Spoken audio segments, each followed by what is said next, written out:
Hey guys, over the last couple of weeks, you've emailed me and asked, can you do a new version on the studio channel talking about the behind the scenes? In this case, we're calling this new series Behind the Detail. We're giving it a shot. Leave a comment below. Let me know if you want to see more of these. But basically today we're going to be talking about the Porsche GTS, my car, and the video itself and sort of how it came to be. So I'm going to blast through a few pieces, and when I come up with some stories of where it actually came from, what inspired me to get it, that kind of thing. Now the idea here is I got this in poor condition.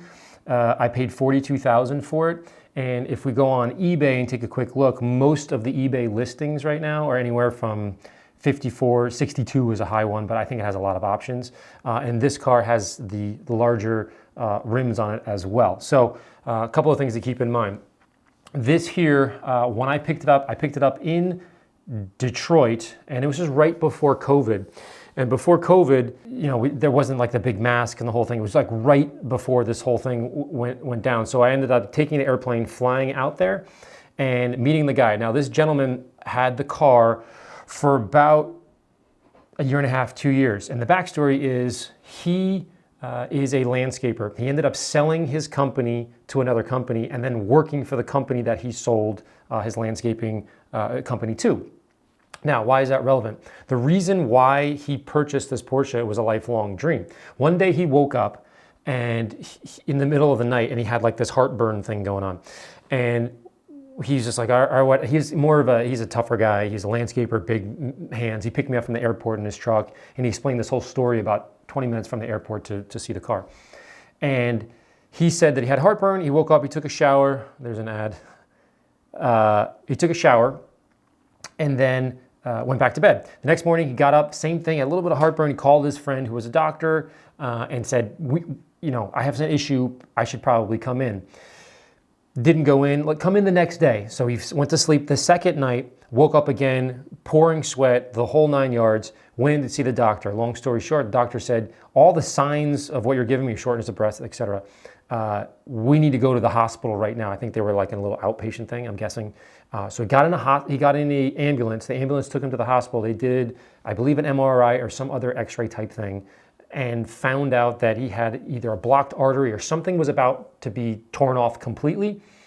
And he had surgery, like they did surgery on him. He didn't even get a chance to call his family, anything. They did surgery because they said he was going to die. Meanwhile, he told me he's more of an athletic type guy. He was riding his stationary bike in the morning, that morning. And the doctor said if he did like a little bit more stress, he would have died. So again, long story short, he got out of it and said, I've always wanted a Porsche. I'm going to buy a Porsche Macan. So 2 years after he owned the Porsche Macan, he realized, you know what, life's short, that whole concept. And I really appreciate that when people, it wasn't appropriate to obviously film or GoPro this. And I had a GoPro the entire time. And I lost the footage for some reason, but I didn't film that particular aspect for very obvious reasons. The guy was quite emotional. And he said, you know what, I want a Taycan. So he got rid of this car to buy the all-new Porsche Taycan at the time. It's still relatively new now. Foot on brake, the other foot on gas. Do both, 2 feet. Floor the gas. Both Let it go. Floored, ready? Let it go. Here we go. Oh. Wow, it gives you that feeling. Yeah, it pulls a couple of G's. Oh my gosh, what is that? That's the launch control. You got so many G's to the body that you're like, Wow. How do you like it back there? That's awesome.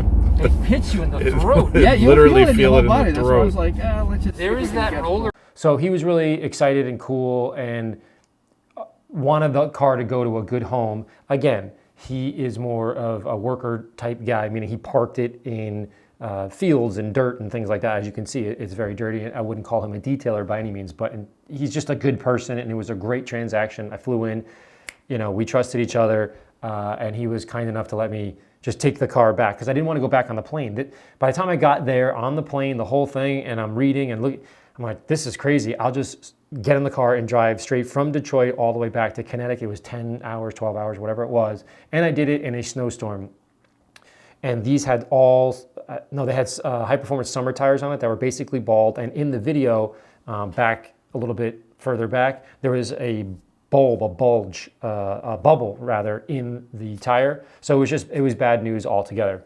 Now this particular scene, I really geeked out because all 4 of the calipers, as soon as you put the pressure washer on it, A lot of the junk kind of fell out from behind from the caliper, and I don't know, that was kind of pleasing. But anyways, that's the backstory of where I got this.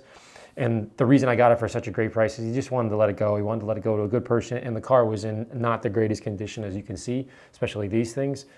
So he didn't really run it through, I think, a lot of car washes. I think he took it to Porsche to get serviced, and then when he got it serviced, he took advantage of the complimentary wash. I think that's the most that he did, because there was definitely no wax, clearly mold and all kinds of things on there. But to get it, in my estimate, anywhere from $5,000 to $7,000 under value, I thought that was good. So to me, this detail meant a lot more. Not only was it my car, but I felt like I was realizing the value of buying something. So there's that saying of, you don't make money when you sell something, you make something on the buy. I butchered that a little bit, but the value is buying something low, and I felt like I did. Plus, the guy was cool. It was a really good experience. Plus, I could put my family in the back. So I have cars that don't necessarily allow other people, RA's only 2-seater, that kind of thing. And, I wanted to focus a bit more on having some fun, but also a bit more practical, to say the very least.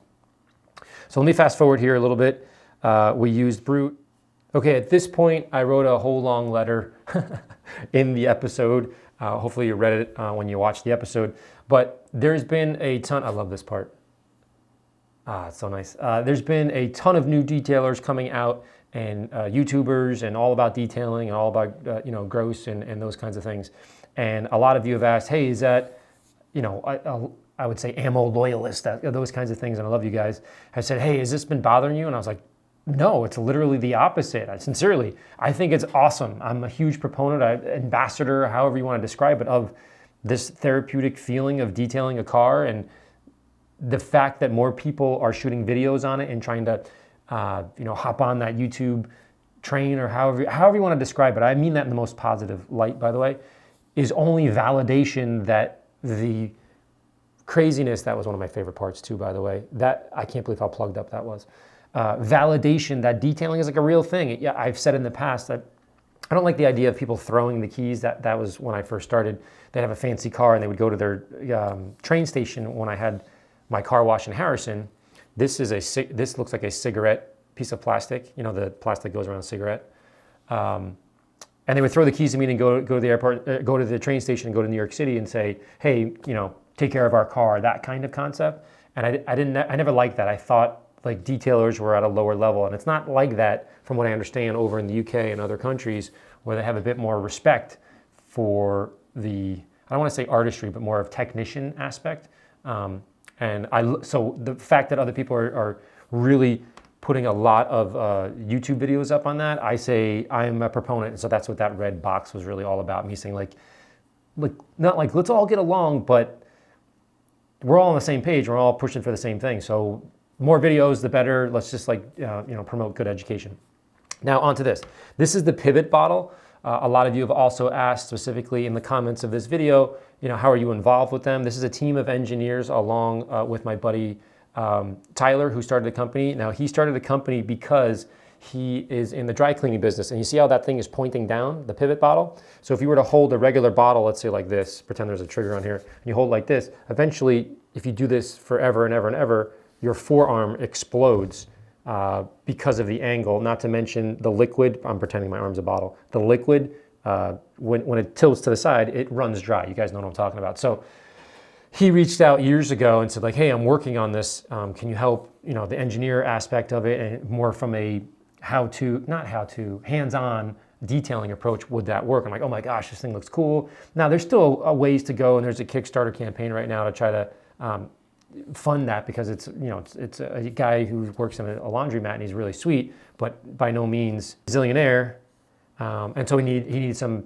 help there. So the big concern is, as you know, with COVID, bottles are incredibly challenging to get because they're all being filled with disinfectant, rightfully so. So smaller companies like myself, and I think even larger companies, we're all having to wait in line. For instance, the aerator has been out of stock for a little bit. That's simply because we just physically can't get shipping. Everything, all the containers are quadruple the price, and you can't get them. If you watch the news or talk to any business owner, it's across the board. So now somebody also asked about this. Here I'm using a little tiny vacuum that has a coupler on it that fits into the regular size vacuum. There's a little hose and there's a tiny little version. It's like the size of a pen. It's super thin. And I use that here because that windage guard or tray or however you want to describe it up on top of the car, if you use the regular vacuum, it's so soft and supple that it ended up stretching and pulling the material. So I had to use a vacuum with a little bit less suction. And I don't have the option to turn it down as well. So that's something I want to think about. In my wall unit, when I pull it out, it's just you push a button and that's the suction. There's no dial. Door jambs were completely disgusting, but I did put ammo reflex on there. And I have to say, when you polish a car and then put reflex on, it's completely insane. I mean, like, I'm not just saying that for camera. It's unbelievable how intense that is.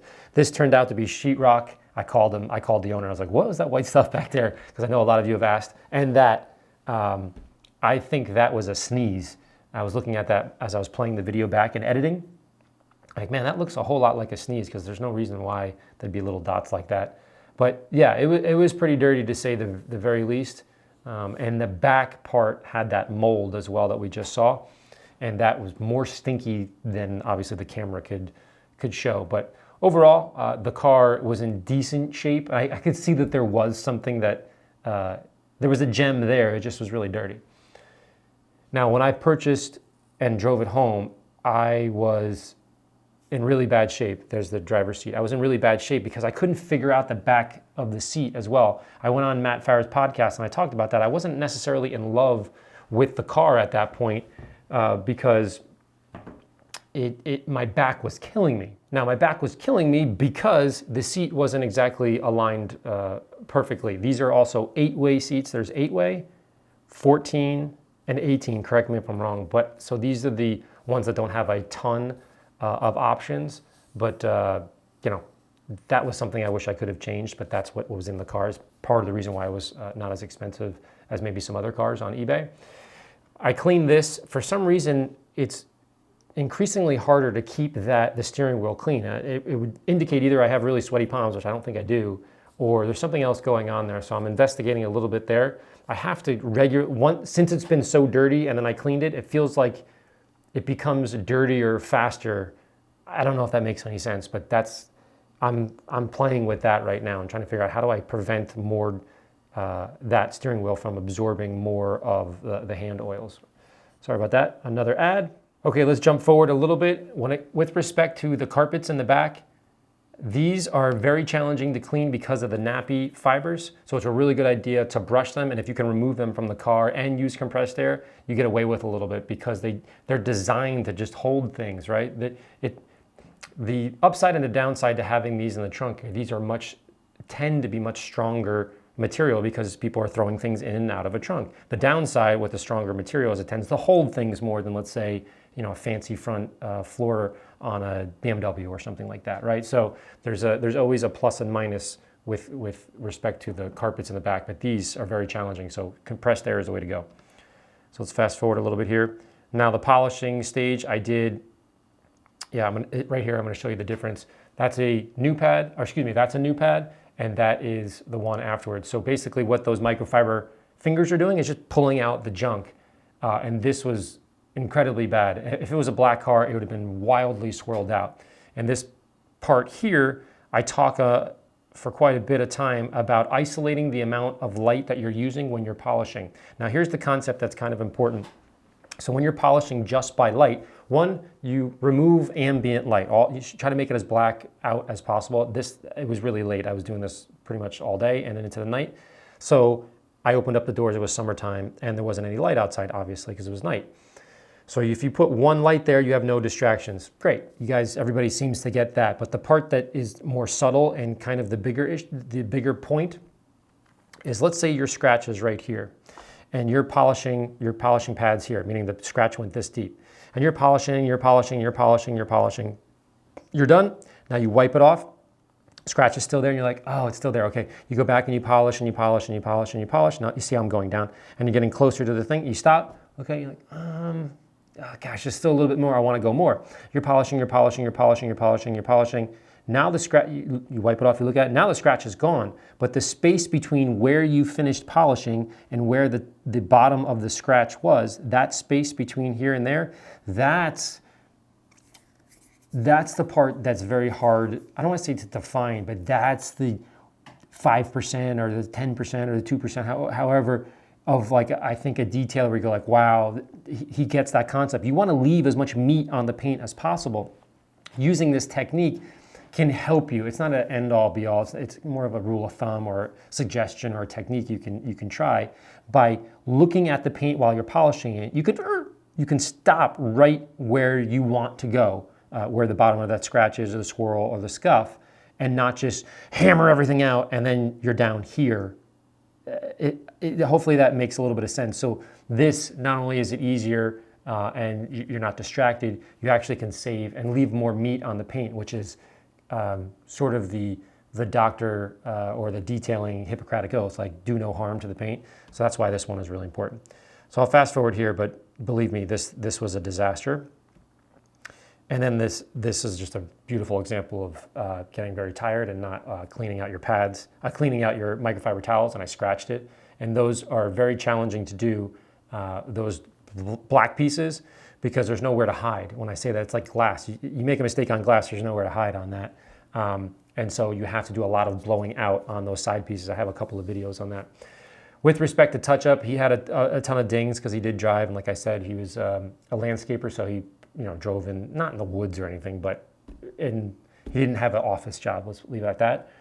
And with respect to this here, you have to tip it a certain way, and when you're doing this, if you don't tip it and get the tip inside, you get a lot of air, and when you go to push it out later, it like spits out, so like you have to clean up more than you want to. So when this drips out, you drip it out. Here we go. We drip it out just a little bit in a bubble, and then watch, I push it around. So I'm not squeezing anymore. Right now I'm stopped squeezing. Now I'm just pushing it around lightly, and now I have a little bubble on top of it. So it's not like I'm squeezing, then done. I squeeze a blob in the middle, and then I take here, this is a good one. Pop it in the middle. I'm done squeezing now. Now I'm just gently, there you go. I'm just gently getting in there. Now, this is the part that is going to make me nuts. So this scratch right here, I'll play this.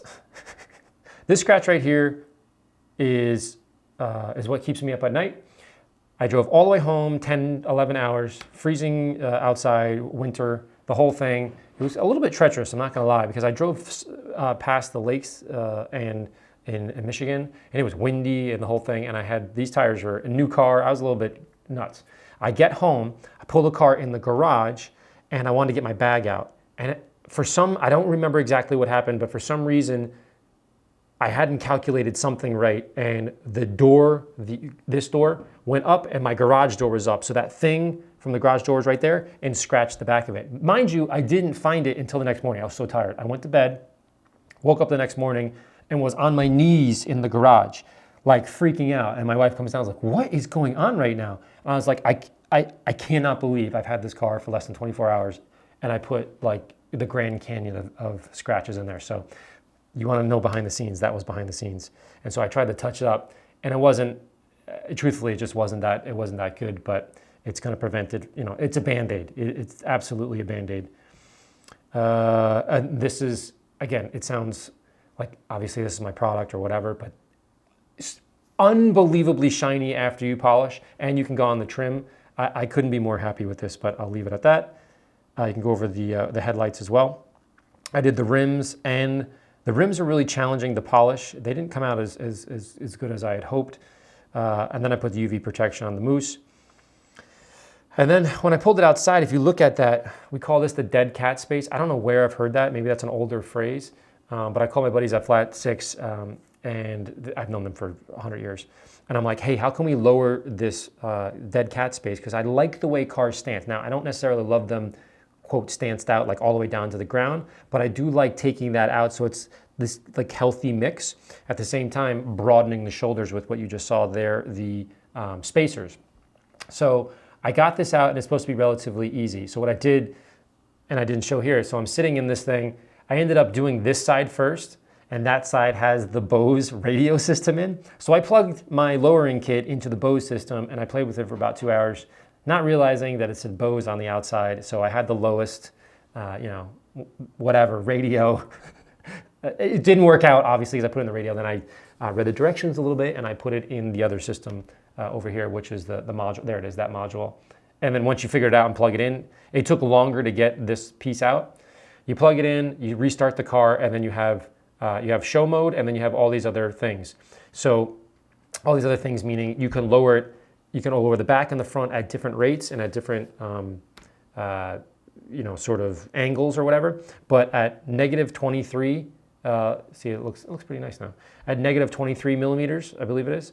That's as much as you can go without it overriding itself. If you saw when I hold the phone up again, so it's at about 5.5, maybe 5.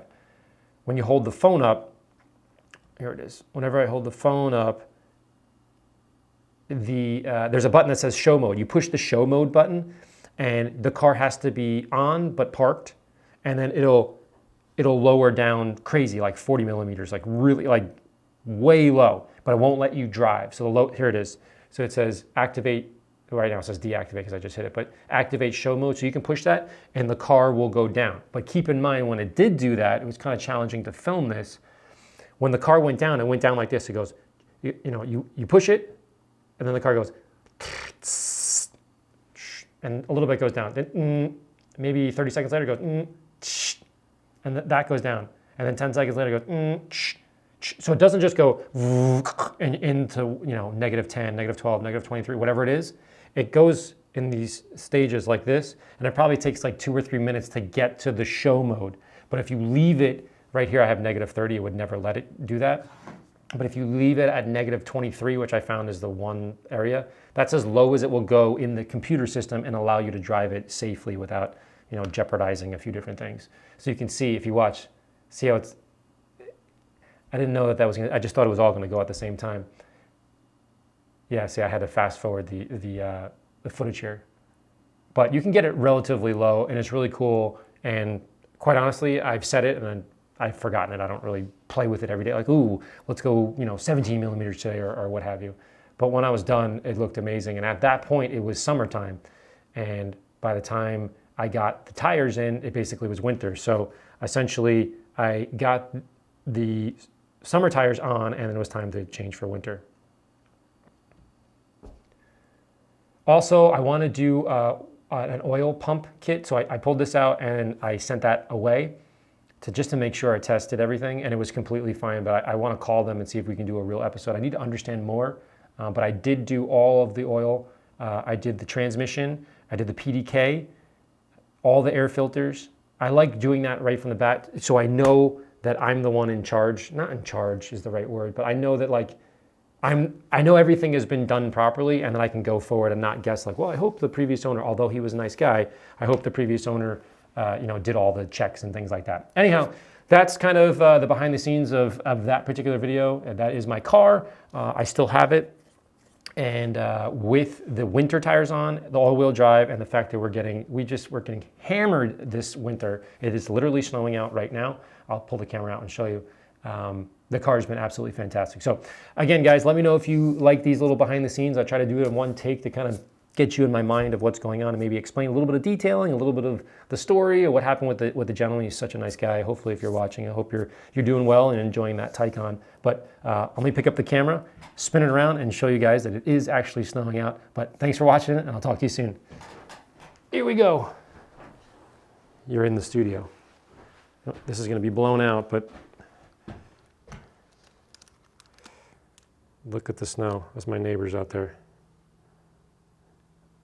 It's been really tough. Really, really tough. Anyhow, I'll talk to you guys later. Bye.